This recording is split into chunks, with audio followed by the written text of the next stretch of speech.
شروع اللہ کے پاک اور بابرکت نام سے جو بڑا مہربان نہایت رحم کرنے والا ہے۔ اگر آپ کی کمر کمزور ہے اور زیادہ چوڑا کرنا چاہتے ہو تو پانی زیادہ پیا کریں۔ لہسن کے پانی میں لیموں نچوڑ کر پینے سے خون کی روانی تیز ہو جاتی ہے۔ مچھلی کا سالن کھانے سے بڑا ہوا پیٹ کم ہو جاتا ہے۔ اگر آپ اسمارٹ اور خوبصورت نظر آنا چاہتے ہیں تو پھلوں اور سبزیوں کا استعمال زیادہ کیا کریں۔ سالن میں دار چینی کا استعمال بلڈ پریشر کو کنٹرول میں رکھتا ہے۔ جنہیں شوگر کا مسئلہ ہو وہ میتھی اور دھنیا زیادہ سے زیادہ کھایا کریں۔ بینگن کا بھرتا بنا کر کھانے سے خون کی کمی دور ہو جاتی ہے۔ دودھ میں سیب کا رس شامل کر کے پینے سے چہرے پر نکھار آتا ہے۔ دار چینی کی چائے بنا کر پینے سے پیٹ کی رسولی ختم ہو جاتی ہے۔ دہی میں چینی ڈال کر کھانے سے پیٹ کے درد میں آرام ملتا ہے۔ کچی گاجر چبا کر کھانے سے چہرے کی جھریاں ختم ہو جاتی ہیں۔ صبح کے وقت ایک کچے لہسن کی ڈلی چبانے سے بڑا ہوا پیٹ کم ہو جاتا ہے۔ چاکلیٹ کھانے سے گلے کی خراش ختم ہوتی ہے۔ بچہ بستر پر پیشاب کر دیتا ہو تو بچے کو جامن کا شربت پلایا کرو۔ بچہ بستر پر پیشاب کرنا چھوڑ دے گا۔ اگر جسم میں سوجن کا مسئلہ ہو تو لوکی کا سالن بنا کر کھائیں۔ کھانا کھانے کے بعد پانی پینے سے بدن میں موٹاپا آتا ہے۔ جب بھی کچھ یاد کرنے بیٹھیں یا امتحان کے دوران پرچہ سامنے آئے تو بھول جاتے ہیں، اول آخر درود ابراہیمی کے ساتھ سورہ علم نشرہ پڑھ لیں، تمام پڑھا ہوا یاد آ جائے گا۔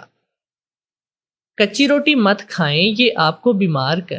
کچا پیاز کھاؤ، دل کی دھڑکن بہتر ہوگی۔ جو خواتین بالوں کے کالے اور گھنے رکھنا چاہتی ہیں وہ نہانے کے بعد بالوں میں ناریل کا تیل لگائیں، بال کمزور نہیں ہوں گے۔ ایلو ویرا میں ہلدی ملا کر چہرے پر لگاؤ، داغ دور ہو جائیں گے۔ شیشے کو چمکانا ہے تو آلو کے چھلکے سے صاف کرو، چمک جائے گا۔ خام میں خود کو سفر کرتے دیکھیں تو جان لو کہ کوئی خوشخبری ملنے والی ہے۔ پودینے والی چٹنی کو زندگی میں شامل کر لو، کبھی تھکاوٹ محسوس نہیں ہوگی۔ تازہ ہوا کھا لینے سے سستی دور ہو جاتی ہے۔ زیادہ ٹھنڈے پانی سے نہانے سے جسمانی تھکاوٹ میں اضافہ ہوتا ہے۔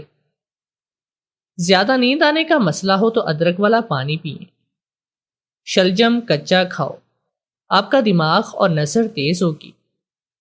اگر آپ کو پیٹ کے درد کا مسئلہ ہو تو پودینے کے پتے چبایا کرو۔ اگر لوز موشن ہو تو کیلے پر زیرہ لگا کر کھایا کریں۔ رات کو وضو کر کے سونے سے برکت ہوتی ہے۔ زیادہ پانی پینے والا بندہ ہمیشہ ہی طاقتور اور توانا رہتا ہے۔ سفید بالوں سے چھٹکارا چاہیے۔ سفید بالوں کے لیے پیاز بہت مفید ہے۔ پیاز کا پیسٹ بنا کر سر پر اچھی طرح سے لگائیں۔ آدھے گھنٹے کے بعد اچھے شیمپو سے دھوئیں۔ روزانہ ایسا کرنے سے کچھ ہی دنوں میں سفید بال کالے ہونے لگیں گے۔ زیادہ کھانے والا بندہ ہمیشہ سست رہتا ہے۔ زیادہ بولنے والا انسان کم عقل ہوتا ہے۔ سورہ رحمان کو دن میں بار بار سننے سے جسم میں کینسر کے سیلز ختم ہو جاتے ہیں۔ جو لوگ کھڑے ہو کر کپڑے تبدیل کرتے ہیں وہ رزق کی تنگی میں مبتلا رہتے ہیں۔ شام کے وقت پیاز کھانے سے بواسیر ہو جاتی ہے۔ شام کے وقت چاولوں کے استعمال زیادہ کرنے سے پیٹ بڑھ جاتا ہے۔ صبح کے وقت دہی کھانے سے معدہ ٹھیک رہتا ہے۔ چمیلی کا تیل سر میں لگانے سے سر کی جوئیں ختم ہو جاتی ہیں۔ پھیکی جلیبی کھانے سے جوڑوں کے درد میں آرام ملتا ہے۔ معدے کی کمزوری کا مسئلہ ہو تو ساگو دانہ بنا کر کھایا کرو۔ سونے سے پہلے شہد چاٹ لینے سے انسان کو نیند اچھی آتی ہے۔ اگر معدے میں گیس کا مسئلہ ہو تو گرین ٹی کا کپ بنا کر پی لیا کرو۔ اگر بھوک نہ لگتی ہو تو آم کا اچار کھانے سے بھوک جلدی لگے گی۔ پکا ہوا امرود کھانے سے مثانے کی کمزوری دور ہوتی ہے۔ کیلے کے چھلکے ماتھے پر مسلنے سے سر درد میں آرام ملتا ہے۔ نہار منہ نیم گرم پانی پینے سے پیٹ کی تمام بیماریاں ختم ہوتی ہیں۔ لہسن پر نمک لگا کر کھانے سے پیٹ درد میں آرام ملتا ہے۔ پانی ابال کر پینے سے بڑھاپا جلدی نہیں آتا۔ سیب کے چھلکے چبانے سے بار بار پیشاب آنے کا مسئلہ ختم ہو جاتا ہے۔ مچھلی کا سالن بنا کر کھانے سے دل کی بیماری دور ہوتی ہے۔ زیادہ ٹینشن لینے سے بڑھاپا جلدی آ جاتا ہے۔ حیض کے درد میں انار دانہ کھانے سے درد میں آرام ملتا ہے۔ جس گھر میں میاں بیوی لڑتے رہتے ہوں وہاں ہمیشہ رزق کی تنگی رہتی ہے۔ ناف میں تیل ڈالنے سے طاقت ملتی ہے۔ پستہ کھانے سے بندہ فٹ رہتا ہے۔ بکری کا دودھ پینے سے نظر تیز ہوتی ہے۔ اونٹنی کی چربی کھانے سے طاقت بڑھتی ہے۔ بھنڈی کھانے سے عورت کو فائدہ ہوتا ہے۔ سر میں شدید درد اٹھے تو فوراً تھوڑا سا سفید زیرہ منہ میں ڈال لو، درد فوراً ختم ہو جائے گا۔ اگر کام کی زیادتی کی وجہ سے تھکن بہت زیادہ ہے اور جسم ٹوٹ رہا ہے تو سرسوں کے تیل سے 7 منٹ تک دونوں پاؤں کا خوب مساج کریں، انشاءاللہ آرام آئے گا، ذہنی اور جسمانی سکون میسر آئے گا۔ کچے ناریل کا تیل بالوں میں لگانے سے بال مضبوط ہوتے ہیں۔ اگر بال کالے کرنا چاہتے ہیں تو سرسوں کے تیل میں بکری کا دودھ ملا کر بالوں پر لگائیں۔ زیادہ ٹھنڈے پانی سے نہانے سے بال گر جاتے ہیں۔ اپنی گردن پر کسی کی سرسراتی انگلیوں کو محسوس کر کے میری آنکھ کھل گئی۔ میں نے آنکھ کھول کر سامنے دیکھا تو میری آنکھیں پھٹی کی پھٹی رہ گئی۔ مجھے سمجھ میں نہیں آ رہی تھی کہ میں خواب دیکھ رہا ہوں یا حقیقت ہے۔ ایسا کیسے ہو سکتا تھا؟ میں قطر کے ایک گھر میں ملازمت کر رہا تھا۔ اس گھر کی مالکن میرے ساتھ میرے بیڈ پر بیٹھی ہوئی تھی۔ مجھے گردن پر جو انگلیوں کا جو لمس محسوس ہو رہا تھا وہ بھی اسی عورت کا ہی تھا۔ میں پریشان ہو گیا غیر ملک اور یہاں پر ملنے والے مسائل سے۔ میں بہت ہی زیادہ گھبرا رہا تھا۔ میں یہ کام چھوڑ دینا چاہتا تھا کیونکہ میری مالکن میرے ساتھ جو کچھ کرنا چاہتی تھی میں اسے قبول نہیں کر سکتا تھا۔ پاکستان میں میری منگیتر میرا انتظار کر رہی تھی۔ میں اس کے ساتھ کوئی بھی دھوکہ نہیں کرنا چاہتا تھا۔ اچھائی اور برائی دونوں کی جنگ آپس میں جاری تھی۔ اچھائی ہر طرح سے حاوی تھی، مگر پھر برائی کے ساتھ ایک اور چیز ملی۔ وہ چیز میری مجبوری تھی۔ میری مجبوری جب برائی کے ساتھ مل گئی تو برائی کا پلڑا بھاری ہوتا چلا گیا۔ میں وہ کام کرنے پر مجبور ہو گیا جس سے اللہ اور اس کے رسول صلی اللہ علیہ وآلہ وسلم نے بہت ہی سختی سے منع فرمایا ہے۔ اپنے گناہ پر میں بہت ہی زیادہ شرمسار تھا اور اللہ تعالیٰ سے رو رو کر معافی مانگ رہا تھا۔ میں بہت زیادہ مجبور تھا۔ میں اللہ تعالیٰ سے کوئی مدد مانگ رہا تھا جو میری مشکلات کو حل کر دیتی۔ قطر کی اس عورت کے جال میں بری طرح سے پھنس چکا تھا اور اس سے نجات کا کوئی راستہ مجھے نظر میں بھی نہیں تھا۔ سوائے اللہ تعالیٰ کی ذات کے مجھے کسی کا سہارا نہیں تھا۔ مجھے کامل یقین تھا کہ اللہ تعالیٰ میرے لیے کوئی نہ کوئی راہ ضرور نکالیں گے، کیونکہ اللہ تو دلوں کے حال، دلوں کے بھید جانتے ہیں۔ یقیناً وہ میری مجبوری سے بھی واقف تھا اور انہیں اللہ تعالیٰ کی رحمت سے دور کر دیا جاتے ہیں۔ قطر بھی ایسا ہی ایک ملک ہے جہاں پر زنا بہت ہی سختی سے اس پر پابندی عائد ہے۔ عورتوں کو بے پردہ ہو کر باہر نکلنے کی اجازت نہیں، مگر وہ عورتیں نہ صرف بے پردگی کرتی ہیں بلکہ زنا جیسے کبیرہ گناہ کا ارتکاب بھی کرتی ہیں۔ پابندی ہونے کی وجہ سے وہ یہ سب سر عام نہیں کر سکتی، کیونکہ قطر میں شراب و شباب دونوں ہی منع ہیں اور ان جرائم کا ارتکاب کرنے والوں کو سخت سے سخت سزا دی جاتی ہے۔ اس لیے یہ کام چوری چھپے کیا جاتا ہے۔ پکڑے جانے کے ڈر سے عورتیں اپنے گھروں کے نوکروں کے ساتھ جنسی تعلقات بناتی ہیں اور وہ اپنے گھر میں نوکر رکھنے کے لیے کسی غیر ملک کے فرد کا انتخاب کرتی ہیں، کیونکہ اپنے ملک کے کسی فرد کا انتخاب کرنے پر پکڑے جانے کا خطرہ ہوتا ہے۔ غیر ممالک کے افراد کو زیادہ حقوق حاصل نہیں۔ غیر ممالک کے افراد کے مقابلے میں مقامی لوگوں کی زیادہ سنی جاتی ہے، اس لیے انہیں اپنا راز فاش ہو جانے کا زیادہ خطرہ بھی نہیں تھا۔ قطر کی عورتیں نہ صرف دوسرے ممالک کے مردوں کے ساتھ تعلقات بناتی ہیں بلکہ ان سے اچھی خاصی رقم بھی حاصل کرتی ہیں۔ رقم حاصل کرنے کے لیے ایسا طریقہ کار اپناتی ہیں کہ دوسرے ممالک کے افراد مجبور ہو جاتے ہیں اور انہیں ہر مہینے لاکھوں کی تعداد میں ریال دینا پڑتے ہیں۔ لاکھوں پاکستانی افراد مستقبل کے سنہرے خواب لے کر غیر ممالک میں روزگار کے سلسلے میں جاتی ہیں۔ اگر وہاں پر جا کر ان کا کام لگ جائے تو پیچھے رہنے والوں کی نسلیں سنوار دیتی ہیں، مگر ذرا سی بھی غلطی ہو جائے تو پھر ان کی اپنی زندگی وہاں پر بہت مشکل ہو جاتی ہے۔ میں اپنی ماں سے ہر وقت ضد کرتا کہ مجھے بھی باہر کے ملک میں جانا ہے، کیونکہ پاکستان میں رہتے میں صرف اتنا کما پا رہا تھا جس سے 2 وقت کی روٹی نصیب ہو سکتی تھی۔ میں ساری زندگی پاکستان میں رہ کر 12 گھنٹے کام کرنے کے بعد صرف اتنی کمائی نہیں چاہتا تھا کہ پیٹ بھر سکوں، میں چاہتا تھا کہ میں کچھ ایسا کام کروں جس سے زندگی سنور جائے۔ میری ماں کے پاس کچھ جمع تھا جو کہ زیورات کی صورت میں تھا۔ میں نے انہیں دوبارہ بنوا کر دینے کی شرط پر ان سے لیا اور میں نے انہیں بیچ کر پاکستان میں ہی اپنا ایک چھوٹا سا کاروبار شروع کیا۔ مگر شاید میری قسمت خراب تھی کہ مجھے کاروبار میں بہت ہی زیادہ نقصان ہو گیا۔ جو 2 وقت کی روٹی کما کر میں اپنا اور اپنی ماں کا پیٹ بھر لیتا، اب اس سے بھی جاتا رہا۔ اپنا کاروبار کرنے کے بعد وہاں سے نقصان اٹھا کر میں مایوس ہو چکا تھا۔ مایوسی، نا امیدی 2 ایسی چیزیں ہیں جو انسان کو ایسے فیصلے کرنے پر بھی مجبور کر دیتی ہیں جو کرنے کے بارے میں اس نے کبھی سوچا بھی نہ ہو۔ میں اپنی ماں کا اکلوتا بیٹا تھا، میرا کوئی اور بہن بھائی بھی نہیں تھا، اور میرے ابا کے انتقال کو بھی ایک عرصہ گزر چکا تھا۔ میری ماں نے محنت مزدوری کر کے مجھے پڑھایا لکھایا، مگر پڑھائی لکھائی بھی میرے کسی کام نہ آئی۔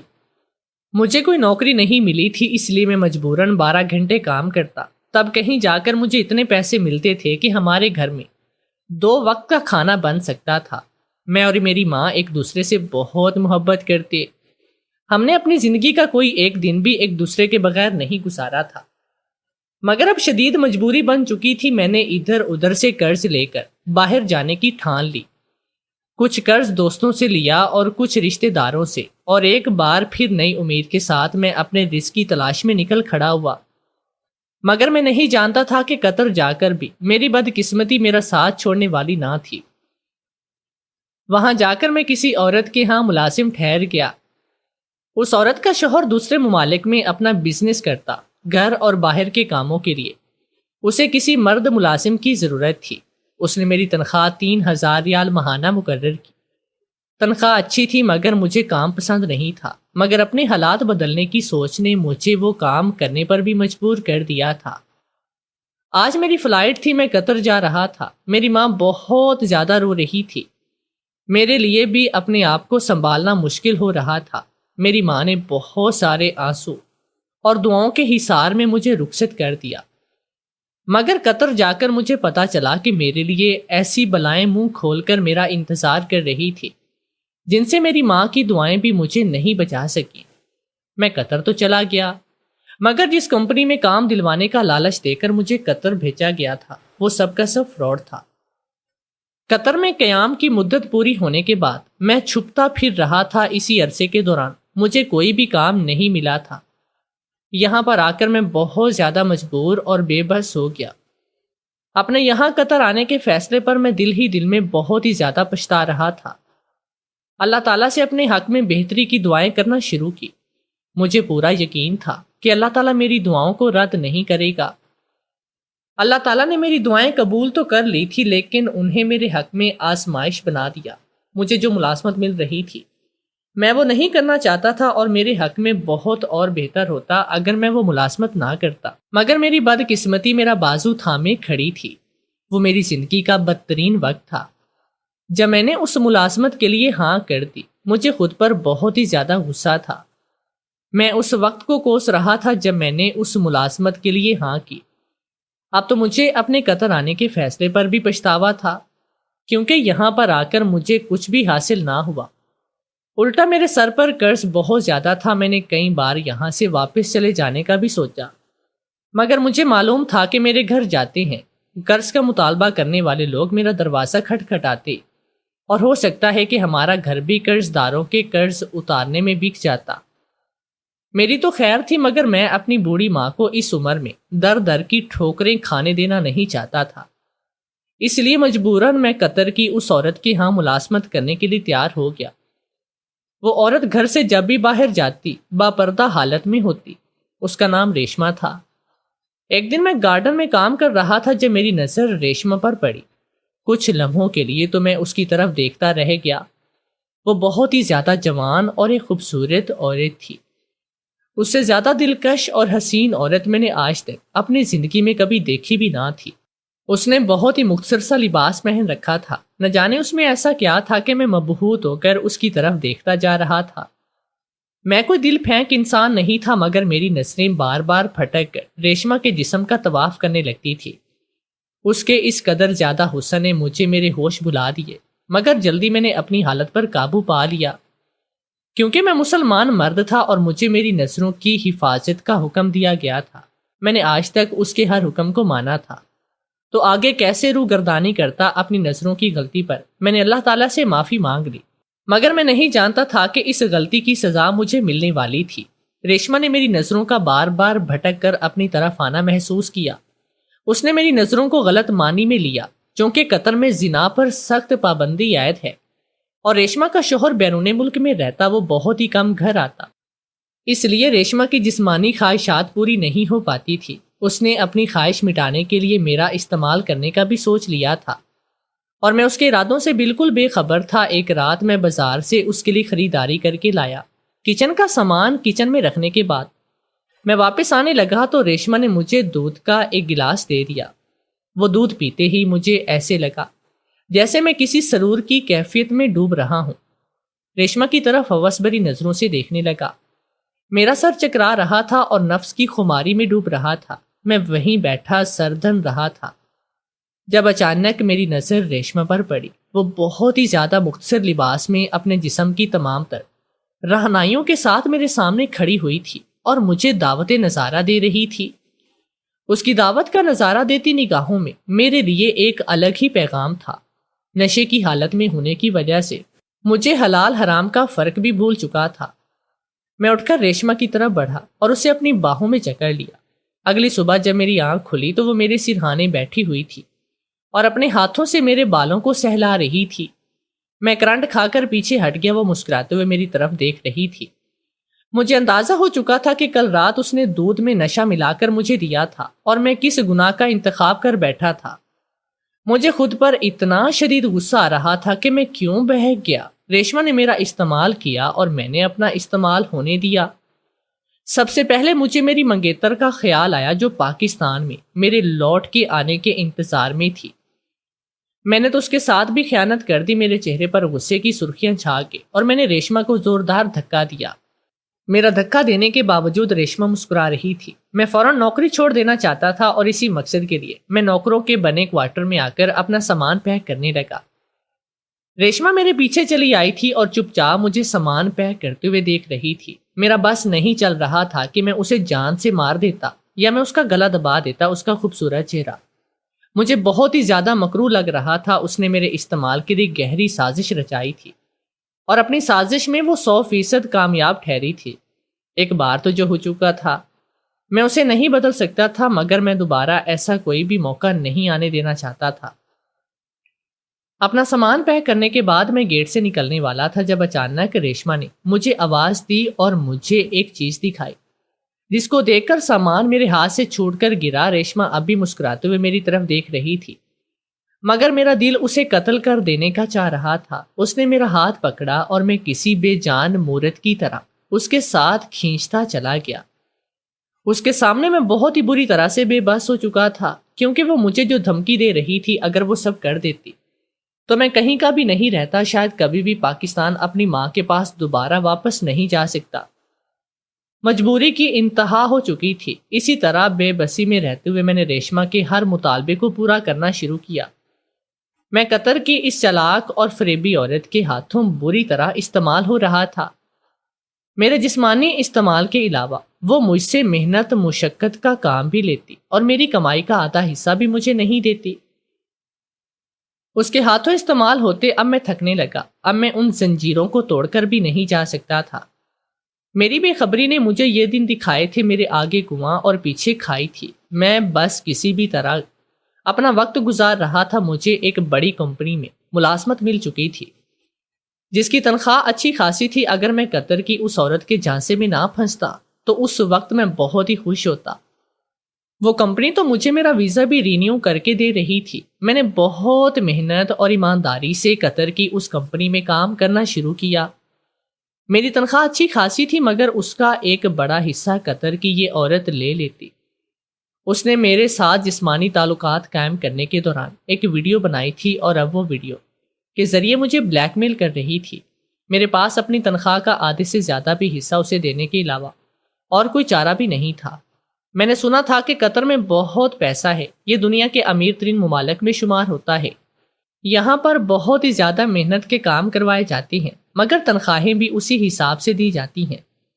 مجھے محنت سے ڈر نہیں لگتا. بس میں چاہتا تھا کہ تنخواہ اچھی ہو اور زندگی سنور جائے. اس لیے میں اپنی قسمت آزمانے یہاں پر نکلا تھا. مگر مجھے کیا پتا کہ میری بدقسمتی یہاں بھی اپنے عروج پر ہوگی. مجھے اس عورت کے ہاتھوں استعمال ہوتے نہ جانے کتنا وقت ہو چکا تھا. اب تو میں نے حساب رکھنا بھی چھوڑ دیا تھا. میری آدھی سے زیادہ تنخواہ کے علاوہ مجھ سے گھر میں رہنے کا کرایہ لیتی, کھانے پینے کے پیسے لیتی. ان سب کے علاوہ مجھ سے اپنے گھروں کے کام بھی کرواتی اور میرا جسمانی استعمال بھی کرتی تھی. اسے پیسے دینے کے بعد میرے پاس جو پیسے بچتے ان میں سے بڑی رقم گھر کے کرائے اور کھانے پینے میں نکل جاتی تھی. میں اپنی ماں کے پاس بہت ہی کم پیسے بھجواتا. میری ماں اکیلی تھی. اس کی اتنی زیادہ ضروریات نہ تھی. وہ اتنے پیسوں میں بھی خوش ہو جاتی اور مجھے ڈھیر ڈھیر دعائیں دیتی. میری ماں کو میرے پیسوں کی ضرورت نہیں تھی. وہ چاہتی تھی کہ میں جلد سے جلد واپس چلا جاؤں مگر میں نے اپنے قرض خواہوں کے ابھی بھی تک قرضے نہ اتارے. قرض اتارنے کے لیے میں تھوڑی سی بھی رقم جمع نہیں کر پایا تھا. میں ہر وقت اس پریشانی میں ڈوبا رہتا کہ میں اپنے قرضوں کی اتنی بڑی بڑی رقمیں کیسے ادا کروں گا. آج نہیں تو کل قرض خواہ میری ماں کے پاس جاتے اور اس سے قرض کی رقم کا مطالبہ کرتے. تب میری اکیلی ماں کیسے ان سے بات کرتی. یہی باتیں مجھے دن بدن کمزور کرتی جا رہی تھی. مگر ریشما کو اس بات کی کوئی پرواہ نہیں تھی. اسے تو میرے پیسوں, اپنے گھر کے کاموں اور جسمانی خواہشوں سے مطلب تھا. مجھے اس سے ایک عجیب قسم کی نفرت ہوتی جا رہی تھی. مجھے تو لگ رہا تھا کہ باہر کے ممالک میں جا کر زندگی سنور جاتی مگر مجھے ان سب ہتھ کنڈوں کے بارے میں پتہ نہیں تھا. قطر کی عورتیں یہی سب کرتی تھی. وہ باہر کے مردوں کو اپنے گھروں میں کام پر رکھ کر جسمانی تعلقات قائم کرتی اور پھر ان کی ویڈیوز بنا کر انہیں بلیک میل کرتی تھی. ان کی تنخواہوں کا آدھے سے بھی زیادہ حصہ ہڑپ جاتی. ان تمام حقیقتوں کے بارے میں مجھے کسی نے نہیں بتایا ورنہ میں تو بڑا احتیاط سے کام لیتا. کہتے ہیں کہ دور کے ڈھول سہانے ہوتے ہیں اور اس کی عملی مثال میں دیکھ بھی رہا تھا.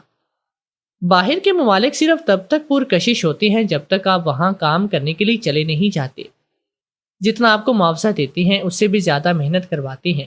تب کہیں جا کر مجھے اپنے ملک اور اس میں کمائی ہوئی 2 وقت کی روٹی کی قدر ہونے لگتی ہے. جب کام سے تھکا ہارا گھر آنا تو ماں میرے لیے تازہ روٹی بنا کر دیتی جسے کھا کر میں بستر پر ایسے سوتا کہ صبح کو ہی اٹھ پاتا تھا. مگر جب سے میں قطر آیا تھا تازہ ہوا کھانے اور سکون بھری نیند کے لیے ترس گیا تھا جس سے میں نے ریشما کے ساتھ جسمانی تعلقات بنائے تھے.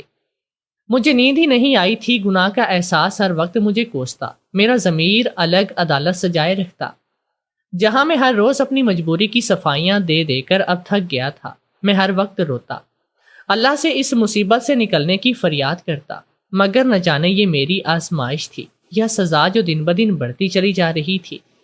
ایک دن میں ریشما کے گھر کے کچن کا سامان لینے جا رہا تھا جب راستے میں نے ایک بچے کو دیکھا.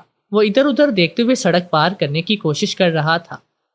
اچانک وہ بھاگتے ہوئے سڑک کے درمیان میں آیا اور جب دور سے آتی ایک تیز رفتار گاڑی دکھائی دی. اگر وہ کچھ سیکنڈز بھی وہاں پر نہ ہٹتا تو وہ گاڑی اسے ٹکر مار دیتی.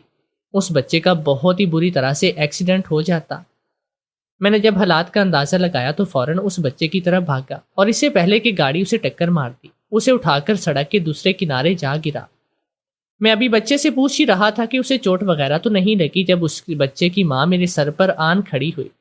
انہوں نے مسکراتے ہوئے میرا شکریہ ادا کیا. انہوں نے مجھے اپنا ہوٹل دکھایا جو سامنے ہی تھا اور مجھے اپنے کارڈ کے پیچھے نمبر لکھ کر دیا اور کہا کہ مجھے جب کبھی کسی بھی چیز کی ضرورت ہو تو میں انہیں بتاؤں، وہ ہر حال میں میری خواہش پوری کریں گے۔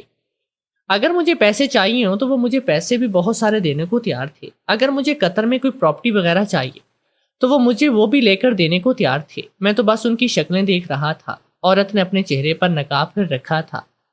میری حیرت دیکھ کر اس عورت کے ساتھ جو آدمی تھا وہ مسکرا دیا۔ اس نے کہا کہ تم نے ہمارے اکلوتے بیٹے کی جان بچائی۔ اگر تم ہم سے ہماری ساری دولت مانگ لو تب بھی ہم ایک پل کے لیے بھی نہیں سوچیں گے اور اپنی ساری کی ساری جائیداد تمہارے نام کریں گے۔ میرے پاس وقت کم تھا، مجھے گھر واپس جانا تھا اور میں ان سے کارڈ لیا اور جلد ہی ملنے کا کہہ کر گھر چلا گیا۔ مجھے ڈر تھا کہ دیر ہونے کی صورت میں ریشما وہ ویڈیوز پولیس کو نہیں دکھا دی۔ ریشما کا تو اپنا ملک تھا، وہ کسی بھی طرح کر کے جیل سے رہا ہو سکتی تھی، مگر یہاں میرا کوئی بھی نہیں تھا۔ کچھ ہی دن میں مجھے دوبارہ گھر سے باہر نکلنے کا موقع ملا تو میں نے بنا وقت ضائع کیے موبائل پر کارڈ کے پیچھے لکھا ہوا نمبر ملایا۔ اس آدمی نے مجھ سے بات کرتے ہی اپنی تمام تر مصروفیات چھوڑ کر مجھ سے ملنے کا وقت نکالا۔ جب میں اس سے ملا تو میں نے اپنی تمام صورتحال اس کو بتائی، جسے سن کر وہ مسکرا دیا۔ اس نے مجھے بتایا کہ قطر میں یہ سب ہوتا ہے، مگر سب عورتیں ایک جیسی نہیں ہوتی۔ کچھ ہی عورتوں نے ایسے کام شروع کیے ہیں، اگر وہ عورت مجھے دھمکی دے تو میں اسے کہوں کہ وہ پولیس کو ویڈیو دے سکتی ہے، کیونکہ غیر ملکیوں پر آدھی سزا کا اطلاق ہوتا ہے جب مقامی لوگوں کو پوری سزا دی جاتی ہے۔ سارا مجھے صرف دھمکیاں دے رہی تھی۔ میں نے اسے کہا کہ مجھے کسی بھی طرح پاکستان واپس بھجوا دو۔ اس نے میرے قرض اتارنے کے لیے مجھے ایک بڑی رقم دی اور میرے پاکستان واپس آنے کا بندوبست کر دیا۔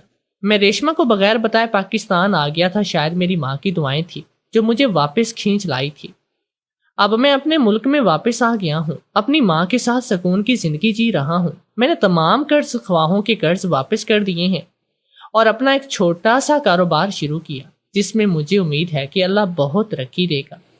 اپنا ملک اپنا ہوتا ہے، جیسا بھی ہو۔ باہر کے ملکوں کے حالات بہت برے ہیں، اس لیے جیسے میں اپنے ملک میں روکھی سوکھی جیسے بھی ملے میں کھا کر اللہ کا شکر ادا کرتا ہوں۔